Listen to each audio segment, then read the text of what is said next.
Heavenly Father, thank you so much for this morning, for this day, for this afternoon, God. Thank you so much for all that you're doing within this community, God. Thank you so much for Aaron. Thank you so much for our leadership team, God. Thank you so much for this ministry, God. Thank you so much for just moving through this ministry, bringing new people, bringing old people back, and just bringing us together for us to do life together, because we know that we are better together with you, God. I pray for Michelle. She comes up and speaks your word today, God. Speak through her. Open up our hearts, open up our minds to hear what you have to say to us, God. Teach us something new. Love us. We love you. It's in your name. Amen. Give it up for Michelle.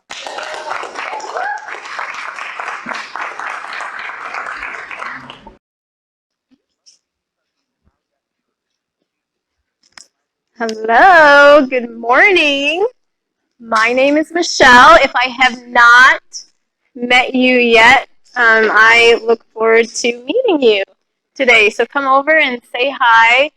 We have been going through this book by our friend Bob called Everybody Always. And so we are in our third Sunday of going through Everybody Always.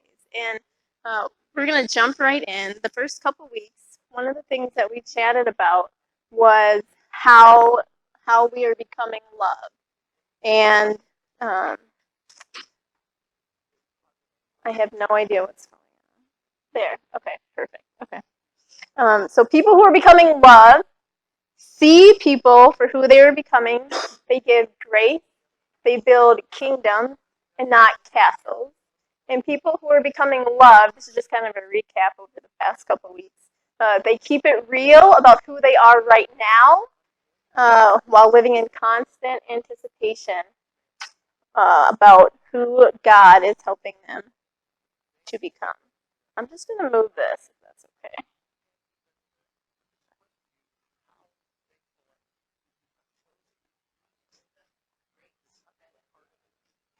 Okay, well, we're just going to keep it. We're not going to worry about it. It's fine.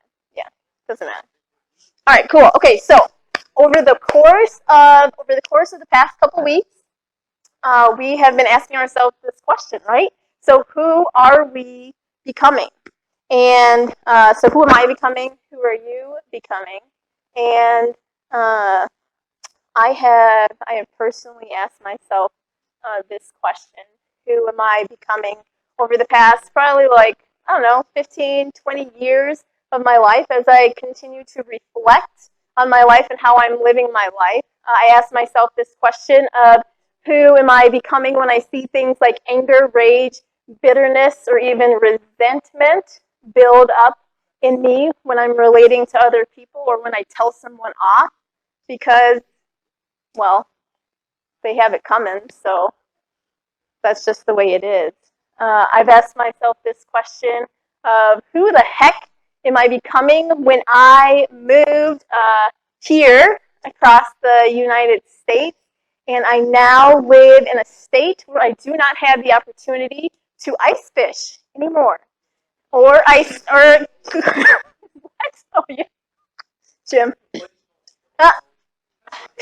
Jim. Okay. Okay. I have asked myself the question of who am I becoming when I see high schoolers. When I see high schoolers who are like crazy and obnoxious and they're walking around the mall, and I think a lot of times we just kind of like roll our eyes at them, and we kind of wish that they would stop being so crazy and so weird. I've asked myself the question of who am I becoming when I have decided to strive for the ladder of success. And I know sometimes we all strive to make more money or strive to just climb that ladder. I've asked myself the question of who am I becoming when I at times have been a person who gossips and slanders someone either behind their back or to their face. I have even asked myself the question of who am I becoming when I have had the opportunity. I have been in high school ministry over the past 14 years, and I have had the opportunity to love on high schoolers and be loved on by high schoolers. And so I have been able to ask myself the opportunity of, who am I becoming? Why do I do this to myself? Why do I spend a week of my time and hang out with high schoolers till 4 in the morning at camp? And sometimes they drive me crazy, but they brought me such great joy in life. And so you see, we're all becoming something. And a lot of times, the very thing that we're becoming is often a direct result of what we believe to be true about ourselves or what we believe to be true about God. And so some things that we might think that are true about ourselves are lies, like, I believe that I am a failure. I believe that I'm a failure because I don't have the approval of my father, or I don't have the approval of my friends, and so I strive and I continue to get the approval of others. I believe that I am a failure if I haven't graduated high school or college and ended up going and living out my dream. I believe I'm a failure if I'm still single, or I believe I'm a failure if I don't have that picture perfect family that I dreamed that I would have. Or anger and resentment or even doubt can build, right? It can build towards God, and we think, hey, God, where are you? You know, I am still praying these same prayers, and they have not come to fruition. Are you still a good God? Do you hear me? Do you love me? Do you care about me? And so, can I trust you, right? And so there's so many voices that are inside of our head, and there's so many voices that we tend to listen to on a day-to-day basis. I'm either becoming a man or a woman who believes in the truth of what Jesus says to be true in his word and what Jesus says is true about me, or I am becoming a man or a woman who chooses to believe lies and chooses to not grasp hold of the promises that Jesus has over my life. And I walk through life defeated and thinking and believing that things will never change. Do y'all know what the word incline means? So the definition of the word incline means to bend. So to bend, to lean into. So some of us bend or incline ourselves towards money. Some of us bend or incline ourselves towards candy and cookies. Some of us bend or incline ourselves to towards the opinions of others and pleasing others. Some of us girls bend or incline ourselves to guys with biceps and tattoos, and then we start to drool a little bit. Some of us guys are inclined towards girls with big booties and hips that don't lie, right? So we all incline ourselves towards something. And so in Psalms 119, if you want, you can turn with me to Psalms 119. I'm going to be reading through 33 through 36. And so in Psalm 119, 33 through 36, it says this. It says, "Teach me, O Lord, the way of your statutes, and I shall observe it to the end. Give me understanding that I may observe your law and keep it with all my heart. Make me walk in the path of your commandments, for I delight in it. Incline my heart to your testimonies and not to dishonest gain." And so in verse 36, right, this is where we see this word incline being used. We are to lean into the statutes of the Lord. And so, like, you're like, okay, cool, Michelle, like, okay, so what are statutes, right? So statutes are like lessons for living, life lessons. So that's what a statute, or that's what a testimony, if your translation says testimony, that's what that is, and that's what that means. So, Jesus, would you teach me lessons for living? Would you teach me how you want me to live my life? Would you guide me in wisdom for living? And would you continue to guide and change the desires that I have in my heart so that they are your desires? Would you continue to remove me, or remove distractions and anything that tends to distract me from you and where you are calling me and how you are calling me to live my life? And so, Lord, right, that's our prayer, right? Like, God, I want to lean into you, and I want to lean into all that you have for me. And so, and so we can just kind of like popcorn in the room. I'm just kind of curious, but what are some lies that we tend to believe about ourselves or about our current situations? And what voices do we tend to incline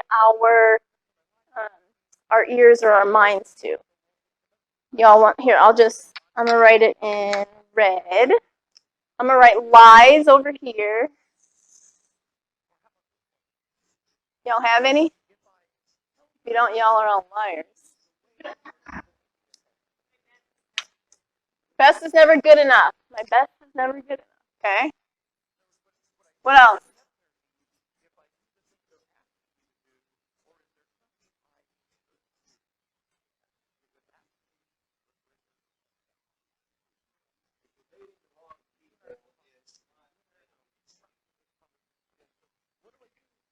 Dating. We'll put that. So maybe sometimes we feel like we're a failure, right? At relationships or at dating. What else? What other lies, right? We're self-worth, money, we'll never make it. We won't make it past the first interview. We won't make it past the first date. Right? What else? Anything else? We're not capable. Things will always stay the same. Things will never change.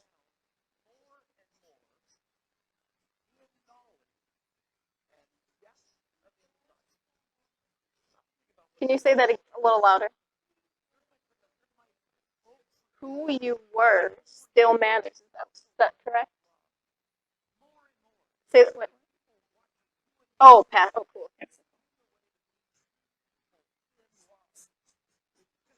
Cool. Okay. Cool. Okay. You can go ahead.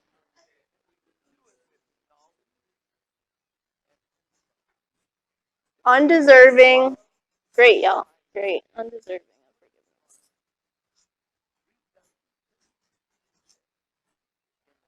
All right. So these are some lies, right, that some of us tend to, at times we have inclined ourselves towards. Can you guys see that if you're over there? Can y'all see that? Okay, cool.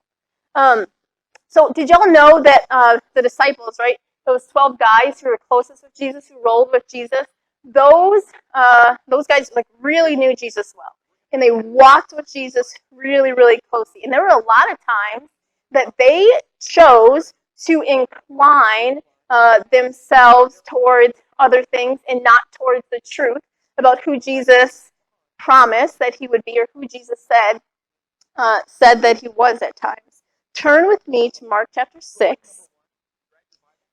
Turn with me to Mark chapter 6. I'm going to be down in verse 49, but I'll just brief you a little bit, because in Mark chapter 6, one of the things that we see that Jesus and his disciples just fed a multitude of people, right? And they fed a multitude of people with 5 loaves of bread, 2 fish.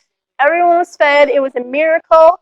Everything was taken care of. And so Jesus and his disciples decided to move on towards their next adventure. Jesus went alone. He ventured off to be alone and to pray. And the disciples, they hopped into a boat and they took off. Jesus said, "Yo, meet up with you later in a little bit." So they all took off, right? Okay, so the disciples are in the boat, and the storm comes, and like winds and the waves are crashing, and the disciples start to become really, really fearful, right? And so as the waves are crashing against the boat, fear overtook the disciples. And it overtook the disciples so much so that they assumed that they were going to die. Jesus knows that the storm is going on at this time, and so he comes on out. He's walking on water. He comes towards them, and they think that it's a ghost, and so they think that Jesus is a ghost. And so I'm going to read Mark chapter 6, verse 49.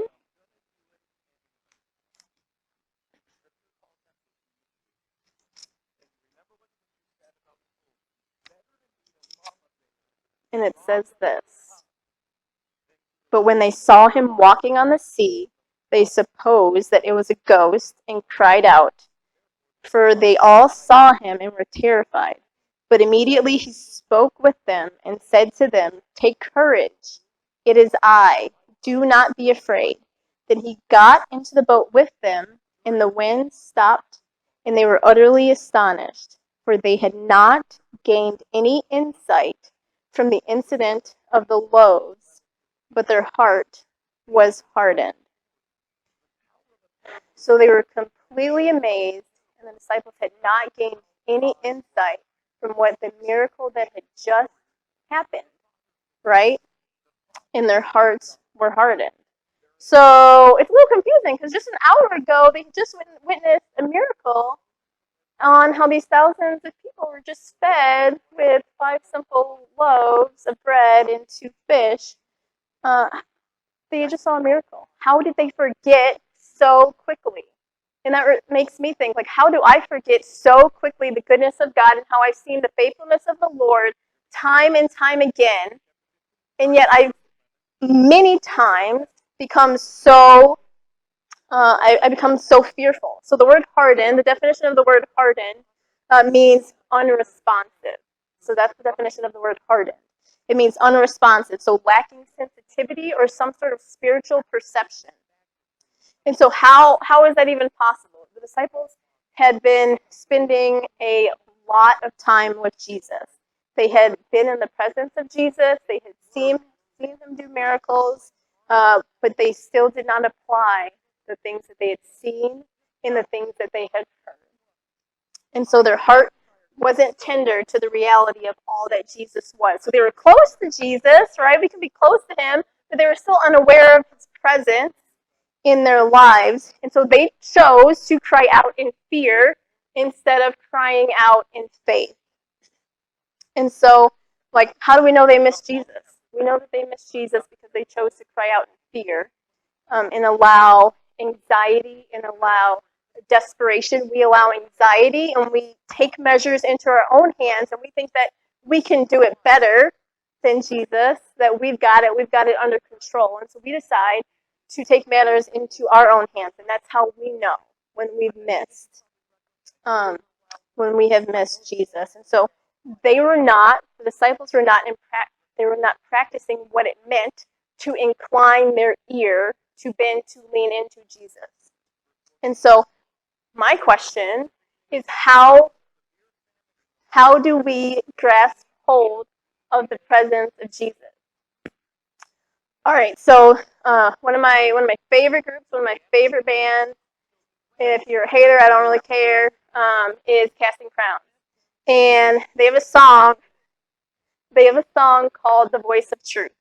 And so I'm going to read it. I'm going to read you some of the lyrics, and it says this: "Oh, what I would do to have the kind of faith it takes to climb out of this boat I'm in onto the crashing waves, to step out of my comfort zone into the realm of the unknown where Jesus is and where he's holding out his hand.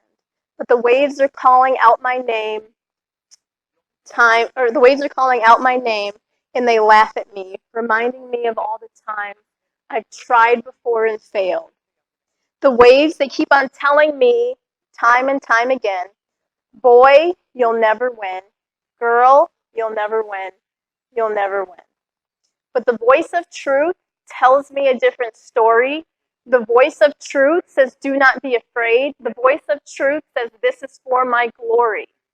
Out of all of the voices calling out to me, I will choose to listen and believe the voice of truth. We, as y'all know, we've been going through Everybody Always by our friend Bob. And in chapter 11, I'm gonna read a little bit to y'all. Bob said I could. Okay. So in chapter 11, Bob, he has a friend.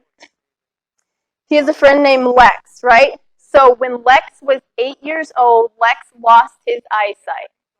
And so he was, so in high school, right? So in high school and in college, he decided that he still wanted to like be active and participate. So the event that he chose was the long jump, right? And so if you're not familiar with the long jump, you run as fast as you can, and then at the very last second, you jump and you leap and you land into a sand pit, right? And so you're thinking like, no, impossible, like there's no way, like homeboy's blind, like Lex is blind, like how can he do this? But you see, the reason why Lex is able to compete in these events is because he has a friend who's running in front of him, and his friend is calling out to him and telling him when he needs to jump, right? So Lex has a voice that he knows that he can trust. And so what Lex does is both simple and impossible all at the same time. When it's his turn to compete, his friend squares Lex's shoulders to the sand pit down the track, then goes to the edge of the pit and starts yelling, fly, fly, fly, over and over. Lex runs towards his friend's voice as fast as he can, then he jumps as far as he is able. Get this, Lex went out for the U.S. Paralympic team, and he made it. He can jump farther than just about anyone in the world, and here's the reason why.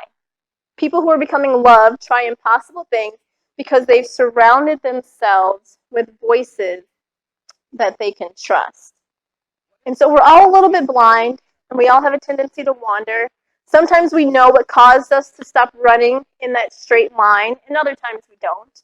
We crash and we burn, and we usually don't know what happened, but it's what happens next that will tell us a lot about who we're becoming. I'm no athlete, but if I were Lex, I would have been tempted to quit. I would have thought about how unfair my life was. I'd complain to myself about how I jumped far and hit hard. I might be afraid if it happened once, it might happen again. These are the voices of defeat each of us hears at some point. If we let them, these dissonant voices can drown out the voices we've come to trust in our lives. Lex doesn't see the world this way. His faith doesn't just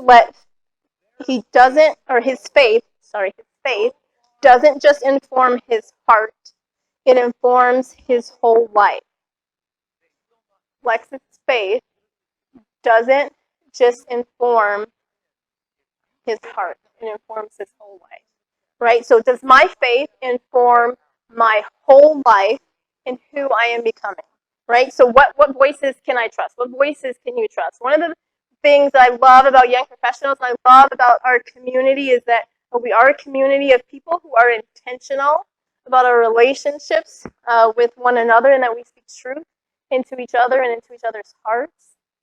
And so even more important than that, it's really, really important for us to come to recognize and to know and to begin to recognize God's voice above all else. So that it's not Michelle leading Michelle, right? But Michelle inclined to Jesus in all that Jesus is, right? So I want who I am becoming to look more and more like Jesus. So I want to rest and I want to take hold of the truth that I am who Jesus says I am, that I'm wanted, that I'm valuable, that I'm worthy, and that I'm successful, right? So am I becoming a man or a woman who inclines their heart to Jesus? Who am I becoming? Am I a man or a woman who chooses to listen to the voice of truth? instead, right?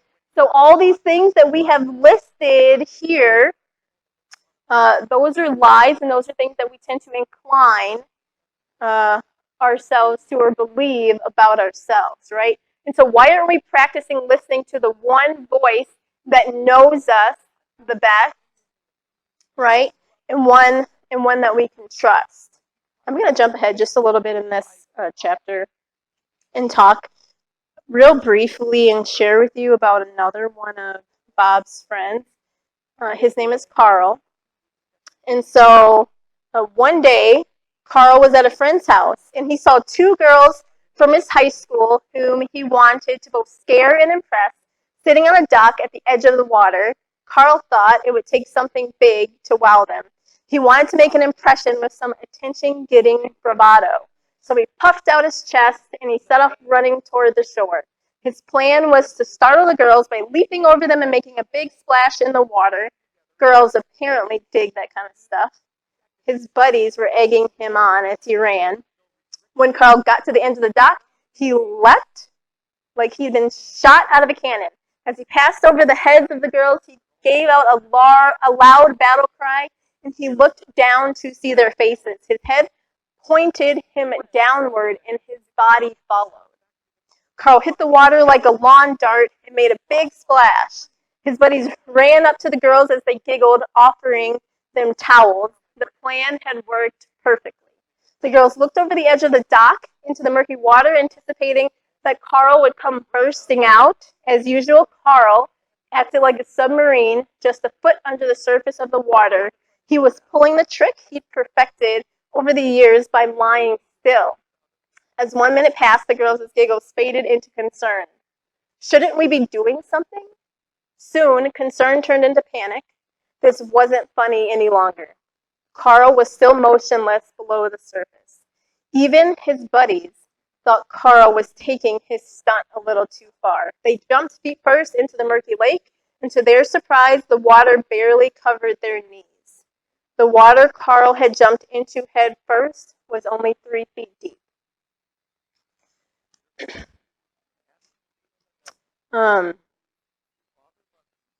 When I think about Carl's fateful dive, I'm going to continue on just a little bit. When I think about Carl's fateful dive, I think about how his body followed his head. He looked down to the wave of girls, and his body went where his eyes were looking. That's how we're all wired. Where we turn our heads is where we'll land with our lives. It happens all the time with careers or relationships or possessions. It doesn't matter whether it's a comparison or a distraction or an escape that turns our heads. What we look at will be the difference between a great dive and a big disaster. Most of us won't break our necks when we look or leap wrong. But we may do something equally crippling in a different way. We need to be careful where our minds dwell. Many of us dwell on what other people are thinking of us. It's easy to do. But we can be so busy trying to get the approval of others that we forget who Jesus said we are. Here's the problem.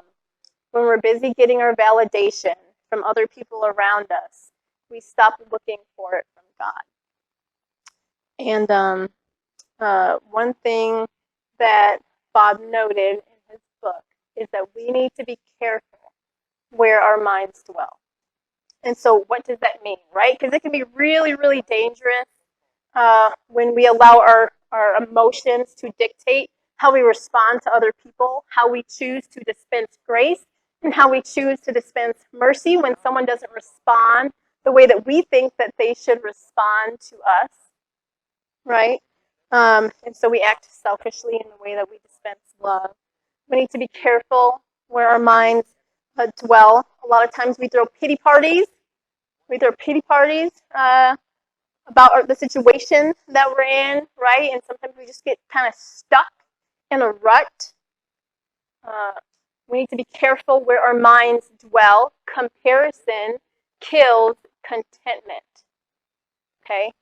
So comparison kills contentment. So when we compare ourselves to other people, finances, degrees, whatever, houses, relationships, it kills our contentment and our joy. And so as our minds and as our ears are inclined towards Jesus, and as we teach ourselves to incline ourselves towards Jesus, then we are led to respond and to act in a manner that He calls us to be. And so Jesus changes us, right? It's a process. It doesn't just happen overnight. It's a process that we have to choose to be intentional to practice bending towards the truth of who Jesus says that we are. So Jesus is our leader, not ourselves. And we can't love people well if we operate out of our own capabilities because they're flawed. In Ephesians 6, turn with me to Ephesians 6, verse 10. In Ephesians 6 and in Ephesians 10, I am just going to speak something over everyone that is present here in this room, and I'm going to speak over those of y'all that are watching online. And what I'm going to speak over us today and right now is who we are becoming in Jesus, okay? And so in Ephesians 6, verse 10, it says, finally, be strong in the Lord and in the strength of His might, right? So it's the Lord's strength. It's not our own strength. So He's calling us into total dependence upon Him. Put on the full armor of God. It didn't say put on half the armor. It didn't say put on a fourth of the armor. It said it says put on the full armor of God so that we can be ready. We can't be ready for what's to come if we only have half of the armor on, right? Because social media and lies that we tend to believe about ourselves and comparing, those things will just about take us out. And so we really need to be careful where our minds are dwelling. And so in verse 11, it says to put on the full armor of God so that you will be able to stand firm against the schemes of the devil. For our struggle is not against flesh and blood. Your struggle, my struggle, is not my coworkers. It's not our siblings.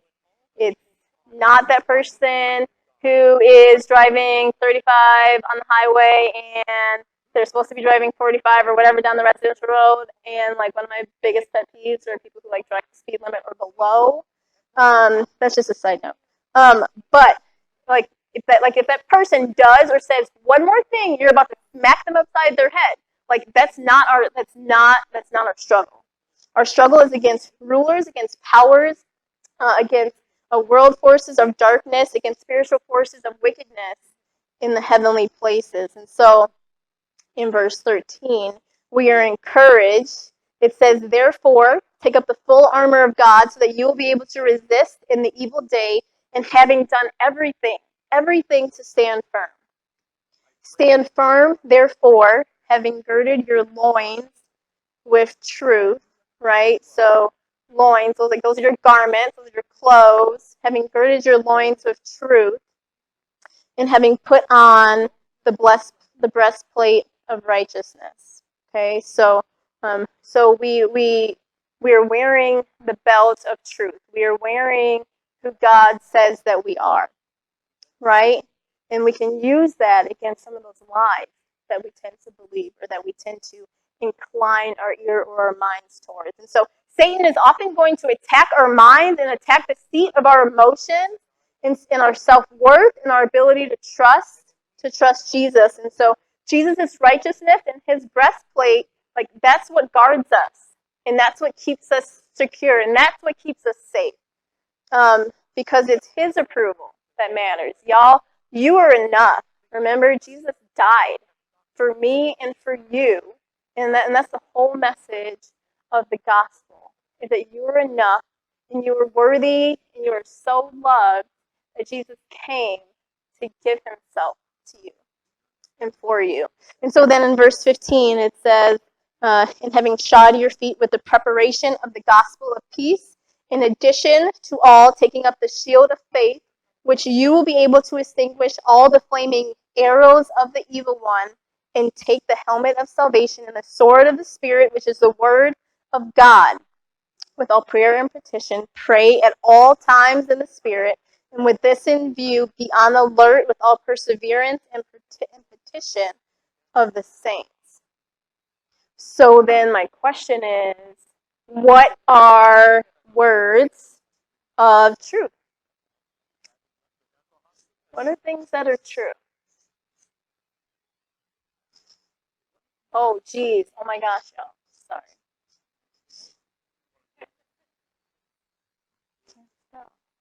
Right? What?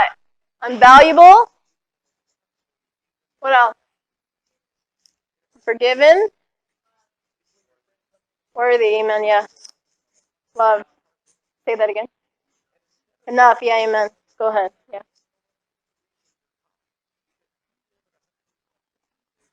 Wanted? Thank you. Appreciate it.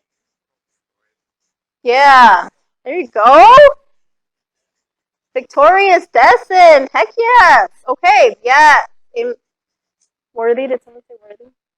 Love it, yes. Okay, so am I a man or am I a woman who inclines themselves towards the truth and what Jesus says to be true about himself or herself as I pursue him and as I pursue the calling that Jesus has placed on my life, right? Am I inclining or am I bending myself towards the word of truth as Jesus teaches me how to interact well and how to love other people, right? Oh, what I would do to have the kind of faith it takes to climb out of this boat I'm in onto the crashing waves, to step out of my comfort zone into the realm of the unknown where Jesus is, and he's holding out his hand. But the waves are calling out my name, and they laugh at me, reminding me of all the times I've tried before and failed. The waves, they keep on telling me time and time again, boy, girl, you'll never win, you'll never win. But the voice of truth tells me a different story. The voice of truth says, do not be afraid. The voice of truth says, this is for my glory. Out of all of the voices calling out to me, I will choose to listen and believe the voice of truth. So what we're going to do right now is we're going to go into our discussion, we'll chat a little bit, and then we'll come back up and chat a little bit more.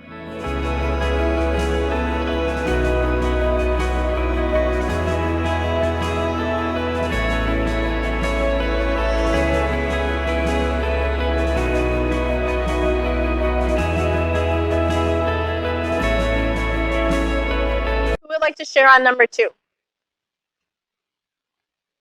Any takers? Cool. This will be real short then. Okay.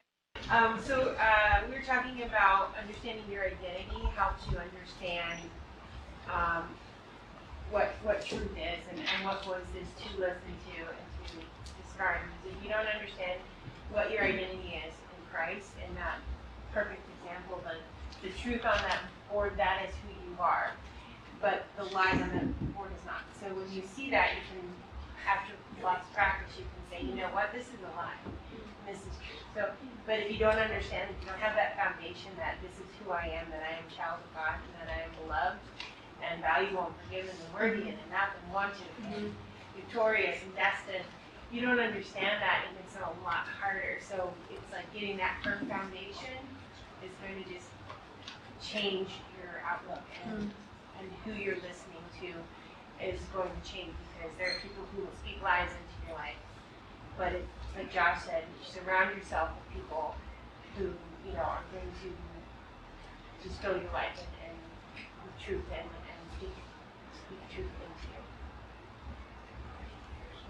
Yes, I just want to add to that. As I work with kids, and I just see how as babies we need to tell them who they are and say positive things into their lives, because they grow up knowing who they are, and they just become stronger, not believing the lies from the enemy or from other people. So it starts how they're wired, when they're babies. It makes them stronger and more confident. I think it's really important to look for like proof of the truth in your life. Because it's one thing to say like, oh dang, I'm not forgiven, or oh I don't feel worthy, and then to say like, oh the truth is I'm worthy. But if you don't see the fruit of that, then you can say it all day, but you're not really going to believe that in your heart. So I think as things happen, it's important to take inventory and have like stones of remembrance of when God showed up, or when you felt valuable, or when you felt worthy, or when you felt enough, so that when you face the lie, you can say like, not only do I know it's true, but I remember because X, Y, and Z.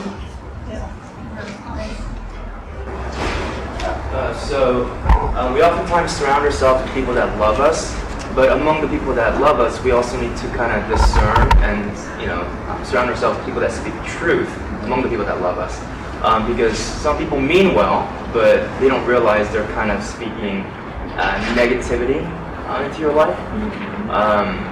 And in that, you just got to be aware that the waves are supposed to come, and you're not supposed to necessarily have to overcome every single wave. You're supposed to just endure with truth. Yeah.